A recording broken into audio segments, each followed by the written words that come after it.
My question is for Corinne.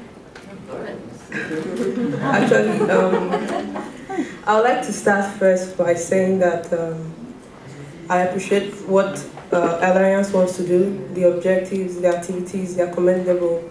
However, I would like for you to clarify what you mean by a single strategy. You said that, so we aim to bring everybody under one umbrella, working under one's strategy. Somaduta, I think that's her name, yesterday, after her presentation on country projects, came to the conclusion that different approaches had to be used. It's not a one-size-fits-all. And I know that countries, regions, they differ in terms of political stability, socioeconomic situations, ease of business implementations. So if you're going to if you want to solve a problem, then your strategies will have to be tailored according to the challenges and etc. So please, can you clarify what you mean by that? Thank you.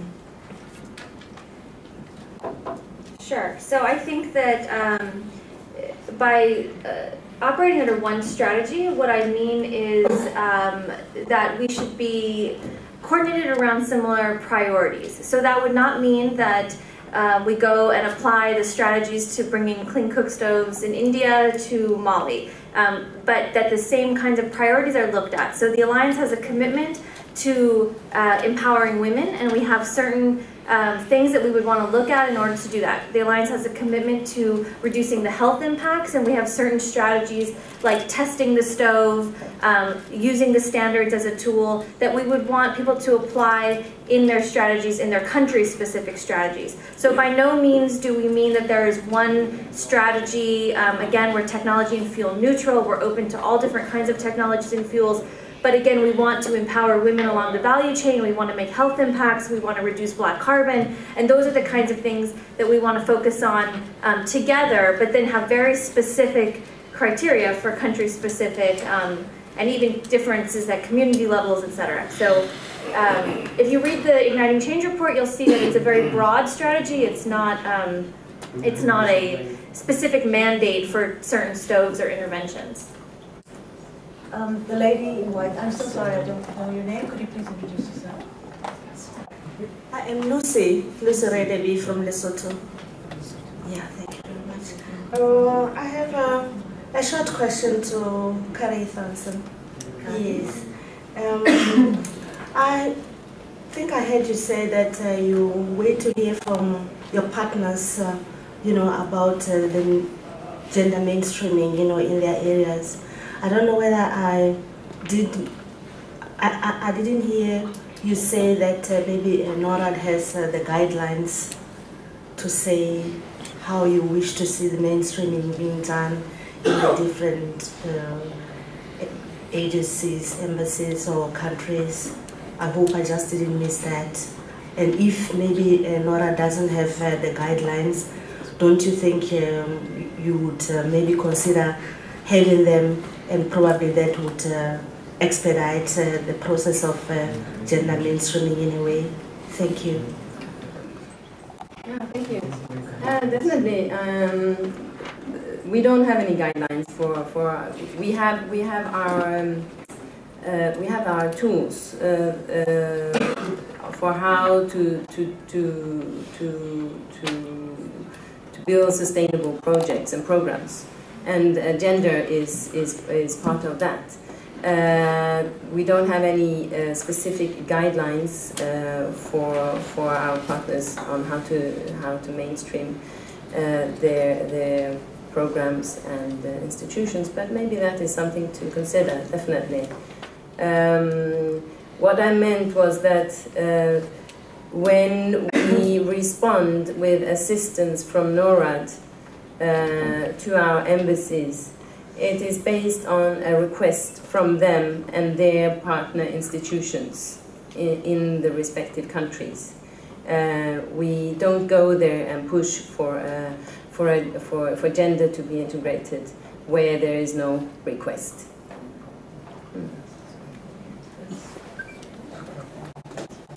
My question is going to be super fast. fast, and it's actually to the gentleman from Godfrey from Uganda. You had on one of your slides that the connection subsidies were particularly targeted at women, and I wanted to know what the rationale behind it is. Obviously, I like it, but I wanted to see how do you justify it vis-a-vis others. So, is it because women don't know about it, or you think you have a higher impact, or what is there any research done that they need a specific target? That's my question. So I don't want to get into a discussion within the group. I think the question should be addressed to our panel because of the shortness of time. But you have Godfrey on the panel. He's just not sitting with you. Oh, yeah. So let's go from here. Oh, sorry. I thought it was you. Yeah, you can answer, I can answer. Okay. Okay, Godfrey, in place of that. Okay, thank you for the question. What I actually mentioned was that we do have connection subsidy that we targeted. It was a pilot that we did with assistance from SIDA in some of the projects to try to connect, households, because that's one of the challenges for connections. But then we said as a way of going forward in terms of like entry points, we could try now to look at connection subsidies to try to target. So the point here was that we are not, the connection subsidies, of course, that we have implemented, we are not targeting women or men separately. But that's what I'm saying, that going forward as a way of being gender responsive, we could try to use connection subsidies by way of also trying to target gender aspects in that case. So it's not yet there, but maybe I can mention the criteria we used for generally for the connection subsidies in the projects that we did.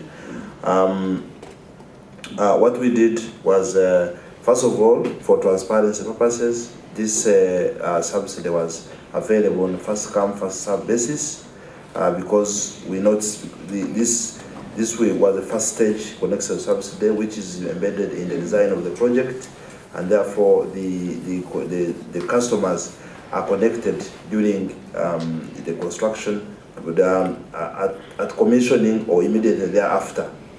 So the criteria there was if anyone can have their house wired and also have been able to pay a flat, contribution for connection, then they would be connected under the subsidy arrangement. The idea here is we couldn't, the feeling naturally would be to say that you provide a subsidy for those who cannot afford. But when you go into the community for actual implementation, the question is how do you determine those who can't afford and how do you determine those who can afford? That remains a question that probably may not answer very well and also remain transparent. So therefore, we said those who can, connect their houses and have contributed the flat, contribution which was put in place will have their connection.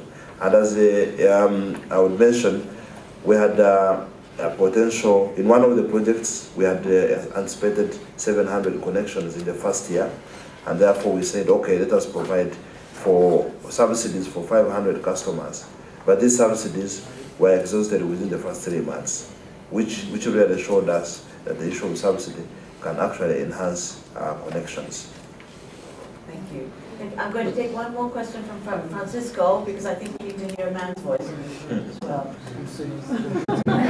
Yeah, well, thank you. It's actually a quick comment and a question. I think by looking at the title of Module 3, I would have expected more example of collaborative partnership between, say, public-private partnership or at the policy level. So once again, I think what we all, and I put myself in it, demonstrate is that there's still an incredible need for grant support, trust fund support to our, as they call them, developing member country, which I find is still a very debatable definition in itself. So that's actually a little bit of a sort of suggestion to ENERGIA on the way forward. We need probably to discuss this element. And so my question to the panelists is that, and really that reflects a little bit the issue we deal with at the Asian Development Bank in the Asia context. Do you, as you presented good projects, did you experience any successful story? And you don't have to respond, maybe we can meet outside. Yeah. But what I would like to hear, maybe even privately, is that were you able to influence the policy dialogue, and we're able to demonstrate by X number of years of grant support, or trust funding support and handholding, that there is really greater ownership and buying from the government level, beyond the excellent example of Uganda and Kenya. And I'm really hats off to Africa, and I'm very proud to see that. In fact, I think you should come to Asia and to certain countries to really demonstrate what utility company can do. And I say, I don't know whether my colleague Paul agrees with me, but it's really quite impressive, if not extremely impressive. So just a question of food for thought, maybe for the last session. I mean, it would be nice to start seeing this collaborative partnership at a higher level, so that the governments also put their, kind of $2, if not more than $2 contribution, really showing to the donors the buy-in on gender and social inclusion and energy. And from there, I think we can move into a new platform of partnership.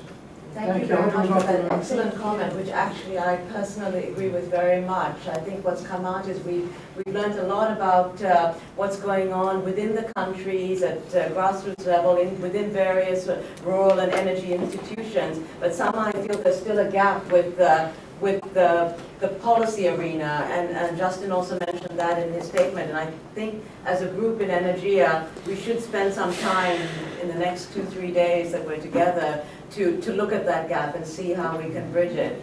I'm going to have to close. I just had one more question. Sorry. Okay, Anne. Okay, yes. There's just something I wanted to share on two issues. Because one that was brought up by Uganda. One, you have to be very careful when you start doing, because you can be accused of discrimination. Gender is for both men and women. So when you do your programs, you're supposed to cut across. So you cannot say, I'm going to have subsidies for women alone. That brings issues. Number two, when it comes to the issue of the policy, gender policy, if you put it under HR, it is swallowed. This is something that we have seen in our country. There's some, when we sit down and discuss with other people who are doing gender mainstreaming, gender mainstreaming should be a stand-alone. Gender mainstreaming is very important and cannot be hidden under HR. If you put it under HR, you lose out. And that's what we saw in the companies who decided to put it under HR, because it starts being taken like a welfare or a benefit issue. So if you really want to promulgate the issues of gender mainstreaming, it has to be a standalone, and it has to be given the importance it deserves. Thank you. Thank you. Thank you. Thank you.